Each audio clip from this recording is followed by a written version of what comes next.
A spaceship on an important mission has crashed on the moon and the situation is dire. Oxygen levels are declining, engines are down, a crew member is hurt, and they're too far from the research station. When Dr. Song awakens, she falls from her seat and notices the water, which means there's a leak.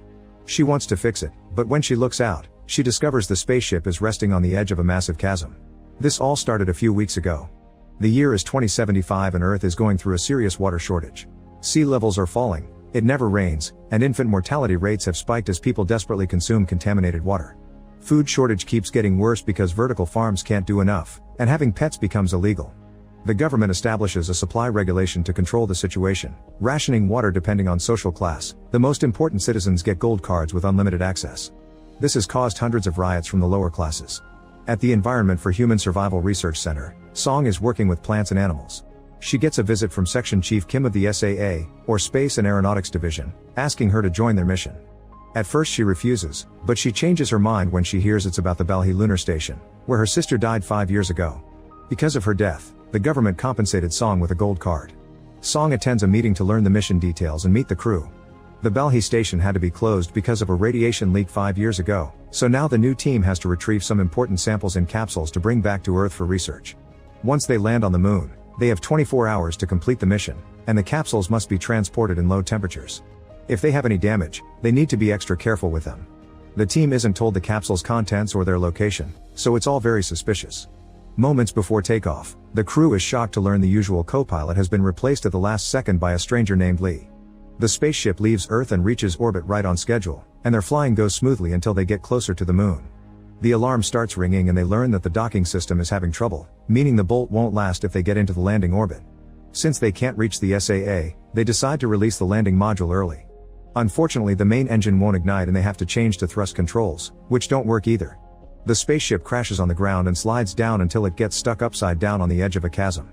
Back to the beginning, the crew suits up and tries to open the door, which causes the ship to slide down a little more. Some furniture starts falling and the crew dodges it, but it breaks a window instead. Song slips out and manages to hold on at the last second, and the others carefully grab her hand to bring her back inside. Afterward they get out only to watch the spaceship slide down and fall into the abyss. There's no communication with the SAA and the station is a little over 7 kilometers away, but considering the limited oxygen, they have no choice but to start walking toward Balhi. Moments later, Huang collapses because of his punctured lungs. His suit is out of water, but when the others try to give him some, Huang stops them and throws up blood before dying.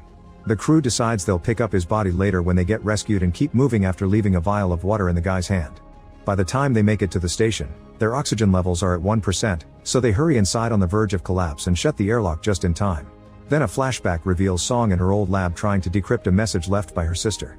An old conversation helps her guess the password is silent C in Latin, and once the message is decoded, it reads "Find Luna." Later she asked Huang about it and he explained that Luna is the data storage at Balhi station. In the present, the crew recharges their oxygen supplies before going out to explore the station. Since it's dark, their first goal is to find the power supply. As they walk through the hallway, they're shocked to find a body on the ground. There have been many attempts to break out into the station since it was shut down, and the suit and weapon indicate the man is a mercenary, probably working for the resource mafia. A quick scan indicates he drowned, which doesn't make sense. As they continue to wander, the crew gets another surprise: the radiation levels are normal. Song is getting too suspicious of the government's lies and wants to do an autopsy on the mercenary to check for any potential danger they may encounter, but Captain Han orders her to keep moving. Eventually the team reaches the main hub and turns on the power. The communication system is still down, but the radiation levels are okay and there's plenty of oxygen, so they take off their helmets and activate the air filtration system in the rest of the base. Afterward they examine a map of the base and discover some red areas that require level 1 authorization and were closed because of the supposed radiation contamination. There are 3 storage areas and 8 gates, so Han decides to split the group into 3 teams. Han's team reaches storage 1 but the door won't open, so they have to force it by hand. They only get to open it a few inches before an arm falls through, and when they open it completely, they find all the bodies of the previous crew. They're in the same state as the mercenary, so they didn't die from radiation either. There are blood handprints on the walls indicating the crew tried to escape, but it seems the area was shut down in an emergency. This means the crew died after the shutdown and not before, as the government said. Afterward Han's team enters storage 1 and notices someone had already been there. There are some capsules on the ground but they're all empty. Song's team heads to storage 3, but they stop when they find a strange biosignature on the scanner. Since it's moving alone, it can't be a crew member, so Chief Gong decides to investigate and tells his teammates to wait. Since this is getting too weird, Lee tells Song that she was right to be suspicious and offers to cover for her while she heads off to the infirmary to find the medical records. As soon as she's gone, Lee enters storage 3 to discover the power isn't working here and the capsules are empty. He accidentally drops his flashlight, and when he reaches under the furniture to retrieve it, something takes the flashlight away. After the initial shock, Lee tries again, only to find a capsule full of water. Meanwhile, the team heading to storage 2 finds some creepy drawings on the ceiling. This storage door won't open either, so they have to hack the lock. Once inside, they discover that someone already searched the place and the remaining capsules are empty. There are bodies on the ground, but this wasn't radiation death either because the levels are fine. When he looks more closely, Suchin realizes one of the bodies is holding a capsule. When he pulls it from the stiff fingers, he accidentally presses the body's chest and causes it to cough up a strange spore that enters Suchin's eyes. The capsule he grabbed is empty too, so the team begins heading back. On his way out, Suchin feels strange and water droplets can be seen moving under his skin as he starts hallucinating things like a starfish on the wall. Another flashback reveals that before the mission, Song had already been researching the Belhi station and noticed a weird sign. Later, Kim surprised her by saying that the sign wasn't on the door, it was on the floor. In the present, Song gets a message from Gong telling her that he lost the weird signal and is going back, so she has no choice but to return without finding the symbol. When she makes it to the storage, she finds Lee at the door and sees how suddenly something pulls him back into the room. Song immediately goes inside and discovers Lee being choked against the ceiling. Once he's dead, the mysterious entity drops Lee on the floor and takes the capsule away. When Song tries to take a closer look, the entity disappears. At that moment, Gong returns and calls the rest of the crew. Dr. Hong inspects the body and discovers Lee has fractures all over, which matches Song's weird story. Han is still suspicious, so he watches the footage from Song's body cam, confirming the existence of the strange entity. They move the furniture where it was hidden and discover a very long vent system, so they must decide if searching it. Meanwhile, some crew members return to the main hub and Suchin suddenly starts vomiting water all over the floor, unable to stop. His teammates call the others, and as Hong rushes back, she tells them to put on hazmat suits and stop the water. The teammates put Suchin on his back, but water still drips off the corners of his mouth. Soon Hong arrives and tilts his head back, causing the water to keep coming out. The doctor cuts Suchin's throat to insert a tube that makes the water spurt out like a fountain, then she takes a sample of his blood only to see it come out all watery. Water keeps coming out of the tube with no end in sight, and eventually Suchin dies, drowning just like the bodies they found earlier. Once the filtration system clears the air, the team can take off the hazmat suits. Hong will do an autopsy of Lee's body and Song will check out the data storage, not caring about Han's refusal anymore. The other crew members want to quit because it's become too dangerous, but Han announces the mission is still on and takes some men with him to search for the entity while telling the rest to re-establish communications at any cost. Han's team enters the vents and finds the same creepy drawings on the walls. Suddenly their scanner finds a biosignal approaching them, however it seems to be in another part of the facility because it passes right over them. The team tries to follow the same direction and comes across a door, but it's locked. At that moment they get a call from the men in the main hub saying they made progress with the comms, so the team decides to go back. Meanwhile, Suchin's body is taken to the infirmary, where Hong begins opening him up. Song checks the medical records, but they're all locked, so she goes to gather tissue samples from the other bodies. Minutes later, while Song is working, she thinks she's found the body of her sister, but when she checks the tag she notices it's a different woman with the same surname. Afterward, Song returns to the infirmary, where Hong confirms that the body was filled with water from the inside with no signs of external damage. Song mentions the other bodies had similar symptoms, and when she checks the samples, she discovers the previous crew were in perfect health when they died, with no signs of virus or bacteria. Not to mention Suchin's blood appears to hold a separate layer of something unrecognizable. Back to Han, he learns from the others that they need to fix the digital unit. Usually the elevator would take them there, but it's out of order, so someone will have to climb down, which is very dangerous. Han volunteers to go, and when he stops by to inform the doctors, Song shares a theory. The creature didn't hurt her and is familiar with the internal base structure, so she thinks it may be a survivor. However, Han thinks it isn't possible. Afterward, Song and Hong examine the vomited water and notice it's distilled. It seems the water itself could be the virus, probably extraterrestrial, and it could be the solution to the drought on Earth. It's not in the air, so something happened 5 years ago that made it spread among the old crew. At the chasm, Han starts carefully descending to reach the unit. Suddenly the elevator starts moving on its own and the computer controls are unable to stop it. Han holds on tight and moves out of the way just in time, so the elevator keeps going and disconnects Han's rope in the process. Then it crashes into the station, causing the power to go out only to return a second later. Then the crew begins lowering the rope again, but Han asks them to throw the whole thing off because the elevator is now falling. Moving quickly, Han connects the rope to one of the shafts and dodges the elevator again, but this time his body bounces against the metal and his oxygen system is damaged. After dreaming of his sick daughter back on Earth, Han decides to keep going instead of returning and successfully finds the unit. He quickly changes a panel so the team can reboot the system, Then he passes out. Thankfully the crew quickly saves him and brings him back, but they have bad news, the comms still aren't working. The computer is completely functional, yet for some reason there's no signal. Suddenly they detect an unknown signal coming from storage 3, so they go there to investigate. The room turns out to be empty, but when they check Lee's body, they find an old communicator indicating he's a rogue agent. Using this communicator, they manage to make the comms work and get in contact with Director Choi of the SAA. After Han updates her on everything, Choi orders him to concentrate on finding the intruder, and Han asks for the codes to access the restricted areas. He also points out Choi isn't surprised by anything he mentioned, so he suspects she knows more than she lets on. Meanwhile Song wanders around the station and finally finds the door with the sign on the floor, but she can't open it without the right code. She returns to the lab and decides to try a new test. She drops some blood on a sample of vomited water, and it immediately starts multiplying at an amazing speed. They immediately hit it with extinguishers and all the drops instantly freeze, confirming that the water can only multiply as long as its host is alive. Song rushes to see Han, announcing the sample they had to pick up has always been water and accusing Han of knowing everything. A flashback reveals what Kim and Choi told Han before the mission. Song's sister Won Kyung had found water on the moon, so the Belhe station was built to study it. Han tells the others of this and says he kept the secret to protect them from moles like Lee, but Song immediately corrects him. She points out the lunar water is what killed everyone because it can't be controlled, but the government is hiding that information because they probably want to commercialize it without caring about the consequences. Then in private Song tells Han that her sister wanted her to be there and asks him for the access codes. They go to the door with the symbol and after Han removes their body cams, he uses the code to finally open it. The walls are covered with the database, and on a hatch on the floor, they're shocked to see some leaves. When they open it, they discover a long tunnel covered with plants. Song and Han immediately bring the rest of the crew and they agree to go investigate. While E2 stays by the hatch to guard it, the others carefully climb down and find multiple storage rooms filled with plants. They also notice this area isn't on the map.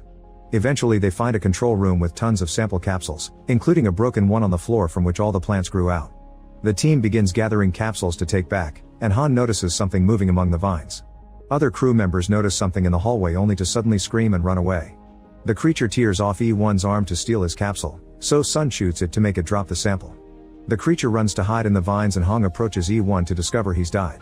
The others approach the vines and open fire when the creature moves, jumping and climbing around like a monkey. It doesn't stop moving until a stray bullet hits a bursting pipe, making the entity fall. The crew approaches the creature and they're shocked to see it's actually a young girl with a weird protuberance on her jaw and reptile eyes. When she sees them come closer, she quickly runs away and leaves through the upper tunnel, knocking out E2 in the process. The others try to follow her, only to discover that the sample she dropped before is broken and now the water is making contact with E1's blood, multiplying at a crazy speed. The crew rushes to retrieve the sample briefcase and runs to climb out while hearing an alarm go off in the control room. They pick up E2 and make sure to lock the hatch again before rushing to the infirmary. Afterward Hong and Song operate on E2 because there's blood in his lungs, and Ryu has to donate some blood to help. Once he's left alone in the infirmary, Ryu reveals he also has an extra communicator and sends someone a message saying he has a sample. The mysterious person replies with orders to eliminate all witnesses. Then the crew discusses what happened and Song theorizes that the girl is trying to stop them from taking the water. Han calls Choi to confirm they have the samples and informs her the intruder is a young girl, but Choi tells him to kill her anyway. After she hangs up, Choi reveals that she has a picture with the girl from many years ago. Next, Han authorizes Song and Hong to go back into the tunnel to gather information while he returns to Storage 3. He goes inside the vent and this time he opens the door, allowing him to find the broken vent the girl used to move around and a bunch of blood stains.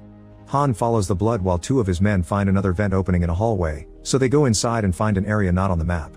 There are more bodies here and they start following the blood too, only to suddenly be startled when Han falls in front of them.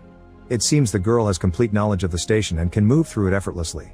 In the mysterious tunnel, Song and Hong access the database and Song admits that she had no idea her sister was on the lunar base until she was informed of her death. Won Kyung had called her once before the accident, but Song didn't pick up the call and now regrets it. When they finally breach the computer's security, they're shocked to see all data has been erased.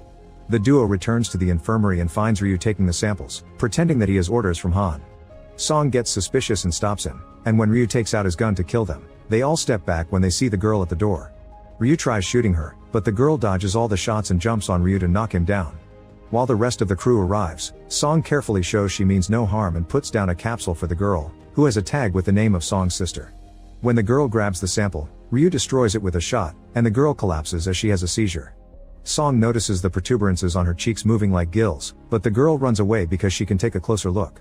Afterward Song puts away all the other capsules and tells the crew that the water can't kill the girl. Some crew members want to kill her, but Song forbids it because the girl is the only chance they have to save humanity. Then Han calls Kim, who confirms Choi was the one who ordered the station to be shut down and not everyone in SAA agreed. He refuses to share more information, he only urges Han to work with Song to find the truth. When Kim leaves his office, he discovers some rioters have managed to break a storage wall and now everyone is rushing to collect water. Meanwhile, Ryu sends a message asking for support forces.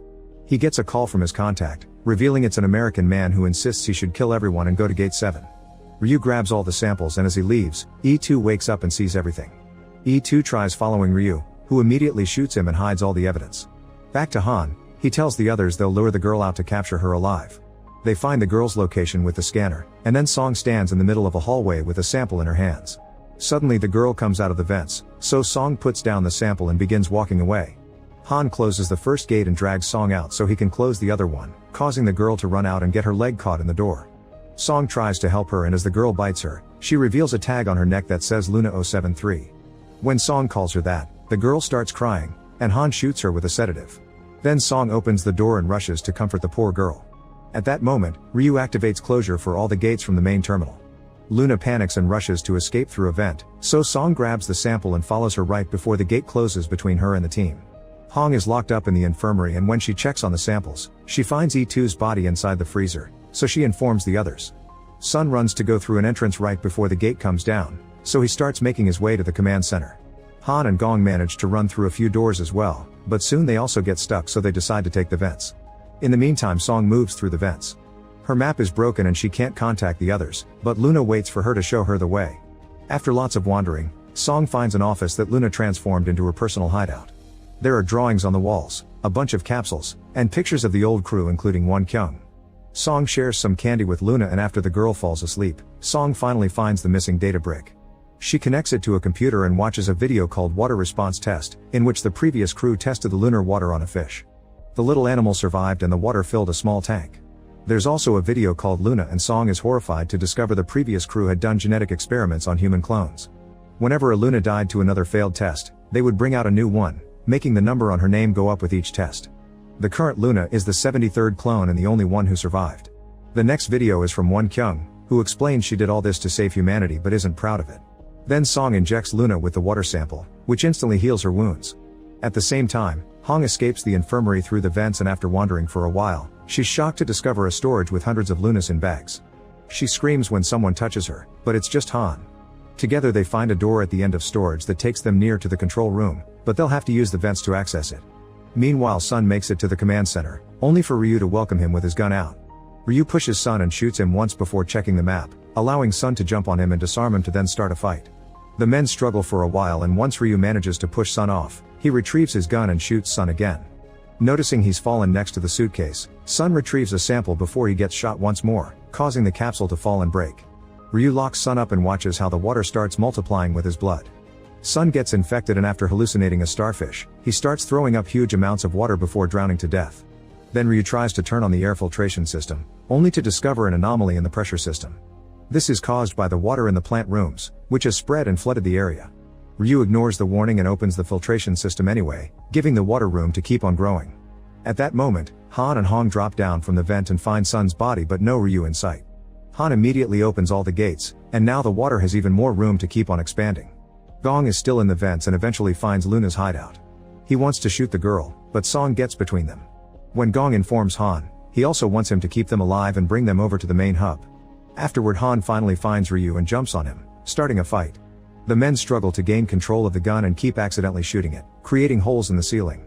Eventually Han manages to overpower Ryu and tries to choke him, but Ryu punches him and gets away as he accidentally drops his communicator. At that moment the filtration system gives in and water begins sprouting out of all the vents, leaking out of the base and freezing under space's cold temperature. The water also begins to dribble through into the hallways and creates a wall between Ryu and Han, giving Ryu the chance to escape. Then a flashback shows the incident 5 years ago. Everyone was working normally when suddenly the alarm started ringing, so the crew ran to evacuate while the water found a little seed on the floor, instantly making it grow. The computer kept closing the gates and not everyone made it out on time. Others found the hallway blocked by guards who would shoot at them to keep them back while the gates closed. In the present, the water is starting to flood the station. The crew reunites in the medical bay and discusses how to proceed. Suddenly Song starts feeling sick and runs to lock herself up in another room, not wanting to infect the others. Then she starts vomiting water and passes out as she sees herself drowning, but while thinking about her sister, Song sees a light and starts fighting against the water. Minutes later, Song is shocked to wake up in the infirmary. Hong theorizes that Luna's bite filled her up with antibodies. Then Han and Gong read Ryu's messages and call Kim, who confirms the SAA rescue ship has detected a second spacecraft approaching the base. Song wants to know what will happen to Luna, and Kim explains she'll be taken to the Ministry of National Defense and the government will continue with the experiment. Song refuses to bring the water back to Earth and Han reveals he asked Kim to gather the other officials to go against Choi, but Kim explains nobody wanted to join him because Choi is powerful. After the call ends, Song says they should go to the International Institute of Space Biology because it's a safe and neutral space station where they can buy time to make a better plan. Meanwhile, Ryu wanders around the station as he starts to hallucinate because he's infected too, seeing the people he killed blocking his way while the water continues to leak through crevices. Back to the crew, Han manages to gain Luna's trust because she sees the sticker his daughter put on his badge. This allows Han to put a tracker on her ankle just in case. Then the team starts making their way out, but Luna suddenly drops to the ground and hears the water flooding the hallway under theirs. Panicking, she runs in the opposite direction and the crew follows her right before the water reaches their hallway too. Vent lids continue to snap out all over the place and more water keeps coming in, but thankfully the crew runs fast enough to reach gate 7 and close it behind them. Here the crew finds a delirious Ryu, who shoots in the air to keep them back and starts crying as he apologizes for all the people he killed. It turns out he was one of the guards that kept the scientists from escaping 5 years ago and even pressed the button to close the gate. Noticing the water about to bring down the gate behind them, Gong shoots Ryu multiple times to bring him down, but Ryu manages to land a bullet on him too. Now the crew can step forward and bring down another gate that stops the water just in time. While Ryu vomits watery blood and dies, the team grabs his samples and rushes to the airlock, where they start suiting up. Gong is very weak, so Han closes his wound with tape and helps him put on his suit, but his efforts are in vain and Gong dies anyway. Once everyone is ready, Han tries to activate the air depressurization, but the system isn't working and he'll have to do it manually. Ignoring Song's pleas, Han sneaks out and activates the lever right before the water reaches this area too and brings him down. At that moment, Song and Hong notice that Luna has already gone out without her suit. Both women immediately leave the station, running for their lives as the water brings down the last gate and reaches the outside, instantly freezing. Afterward, both women go looking for Luna and find her watching Earth. It seems she doesn't need oxygen to live. Nearby, the water drops Han's body, and when Luna approaches him to try to return the badge, he dies crying for his daughter. Then finally a rescue shuttle comes to pick them up. Make sure to subscribe and turn on notifications so you can watch more videos like this. Thanks for watching.